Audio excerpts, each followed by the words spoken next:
Assalamualaikum anak-anak, selamat pagi. Semoga kalian selalu dalam lindungan Allah Subhanahu wa Ta'ala. Hari ini kita akan mempelajari mengenai struktur dari teks surat dinas. Struktur dari teks surat dinas sendiri terdiri dari 12 bagian. Ada apa ke-12 bagian tersebut? Yuk kita bahas. Nah, sebelum kalian bisa buka buku cetak halaman 255. Nah, ke-12 bagian tersebut kop surat atau kepala surat, tanggal surat, nomor surat, lampiran surat, perihal atau halaman surat, alamat surat, salam pembuka, paragraf pembuka, isi surat, paragraf penutup, salam penutup, dan yang terakhir adalah nama dan tanda tangan. Nah, sekarang kita belajar mengenai penjelasan dan contoh dari bagian-bagian struktur yang terdapat di dalam teks surat. Yang akan kita bahas adalah yang pertama kop surat atau kepala surat. Kop surat atau kepala surat ini biasanya berada di bagian atas di dalam surat dinas. Nah, biasanya berisikan nama instansi atau nama perusahaan atau nama lembaga dan juga berisikan logo, alamat beserta nomor telepon instansi.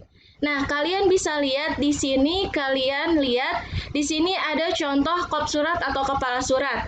Di sini berisi nama instansi dari pemerintah Provinsi Daerah Khusus Ibu Kota Jakarta, Dinas Pendidikan Sekolah Menengah Pertama Negeri SMP 280 Jakarta. Itu merupakan nama instansi. Di sini di samping kirinya ada logo instansi.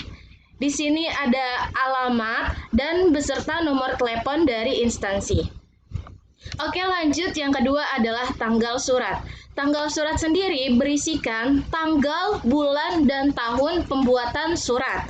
Nah, di sini kalian bisa lihat contohnya. Di sini ada tanggalnya yaitu tanggal 3, bulannya bulan April, tahun pembuatan suratnya tahun 2020. Oke, kita lanjut.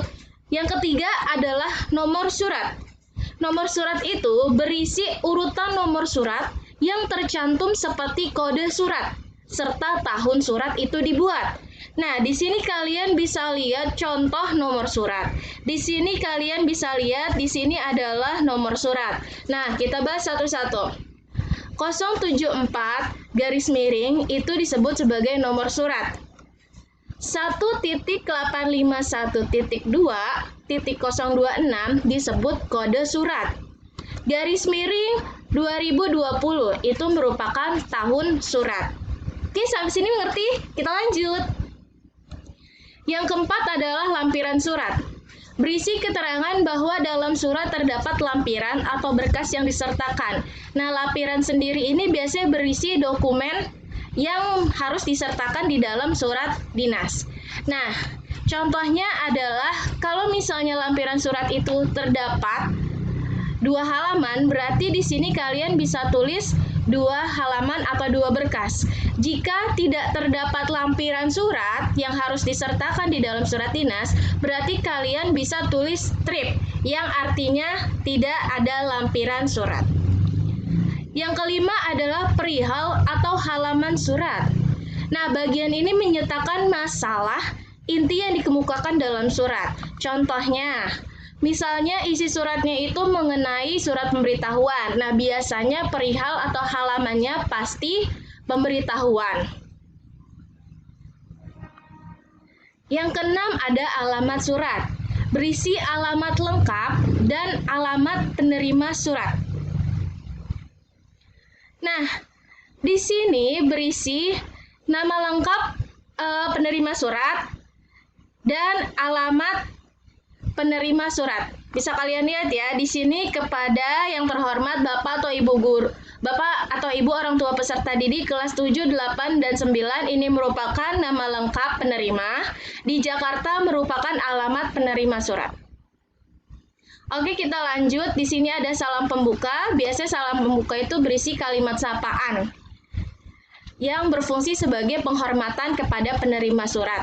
Misalnya kalau di dalam surat dinas itu dengan hormat atau assalamualaikum itu merupakan contoh dari kalimat sapaan di dalam teks surat dinas. Yang kedelapan, paragraf pembuka. Biasanya berisi bagian awal atau pengantar isi surat.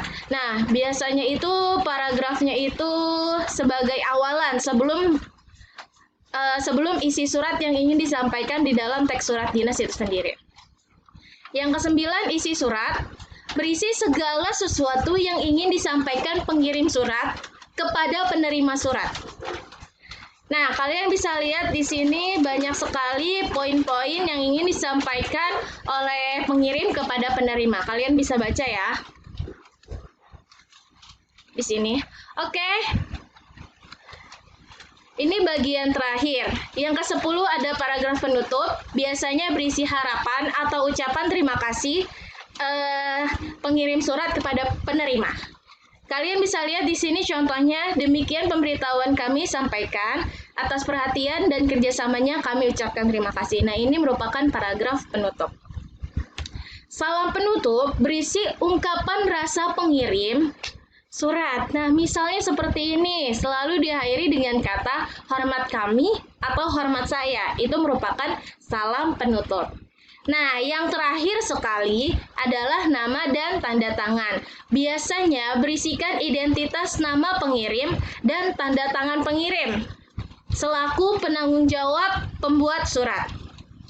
Kalian bisa lihat di sini, Kepala Sekolah SMP Negeri 280 Jakarta, Dr. Andes Lukman itu merupakan nama pengirim surat atau yang merupakan penanggung jawab surat dinas yang dibuat tersebut. Dan di sini ada tanda tangan beliau, kalian bisa lihat. Dan di sini ada stempel instansi, yaitu stempel dari SMP Negeri 280.